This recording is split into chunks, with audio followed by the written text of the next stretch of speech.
Ask Reddit by Kushcake77. What profession is unbelievably underpaid or overpaid? Basically any job that asks you to assist disadvantaged individuals. This is what I came here to say. Work in the field. I was a program supervisor at a job I recently left. Only paid $18 an hour. And that number had improved over the years. But I loved the work. It was hard, and it got real bad sometimes. But this is the answer I came to post. Most professions where you're helping people, in my experience, are chronically underpaid. Speaking as a social worker, high stress, never-ending workload of emergencies, and low pay. But I enjoy what I do, love the clients I support, and can't see myself in any other field. Yeah, there's a sign at a children's behavioral facility near me that has a sign out front that says, "Now hiring mental health professionals $15 an hour." I couldn't believe it. That's nowhere near enough money for the stress. EMTs make like fucking $11 an hour or some shit. Maybe it's gone up a bit over the last year, but it is alarmingly low considering our lives are in their hands, even if we're just driving nearby while they speed through red lights. It's also alarming given how expensive an ambulance ride is.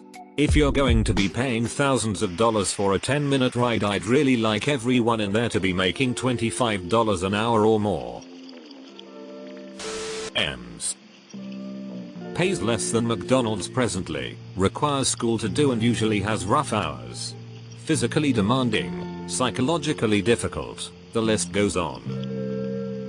Underpaid firefighters, gotta risk their lives and breathing horrible things, and plenty are just volunteers. In the town I just moved from, 30k people, so not too small, all the firefighters were unpaid volunteers. Unpaid for real hero work is really unfair. Overpaid, hospital administrators and health insurance executives. People paid to make sure others get paid less. Most, if not all, of the human services jobs. I have a few friends in social work and they are so vastly underpaid for what they do.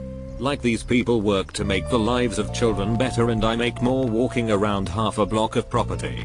It's honestly gross. I work as an SLP for an infant toddler program in an inner city. In my office, we have points with doctorate degrees, social workers, occupational therapists, and SLPs with master's degrees, and all of us make between 50 and 60k providing very necessary services to families with disabled delayed kids birth 3. Social work is almost always underpaid.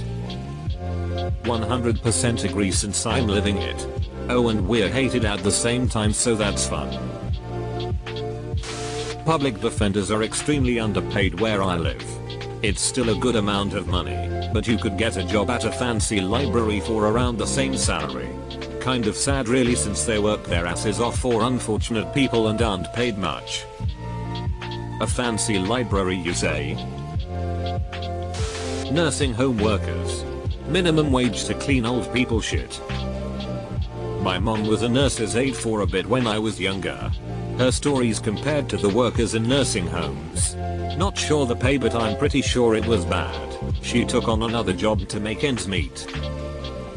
How do we expect to take care of elderly when we can barely take care of ourselves? Nursing home workers definitely deserve to be paid more. Pharmaceutical reps. When I left 15 years ago, I was bringing in over $120k per year, and on an average day, I would work 5 hours, including at least 45 minutes for lunch. 4 times a year, I would be flown to some 4-star resort location where we would have sales meetings, dinners at the most expensive places in town, pricey after dinner drinks in the hotel bars, and hookups with co-workers in the room. At the time, the industry employed the hottest women to be found because they thought they could command the physician's attention. I left because I had a real problem with my employer buying $800 bottles of wine for docs and calling it research and development. I work in pharmaceutical vaccine research. Your side of the business is fascinating to me, BC. It's the exact opposite type of environment that I experience. Curious if this is a company bias or just my perspective from being a scientist versus sales rep. I wish you would do an AMA. I have so many questions.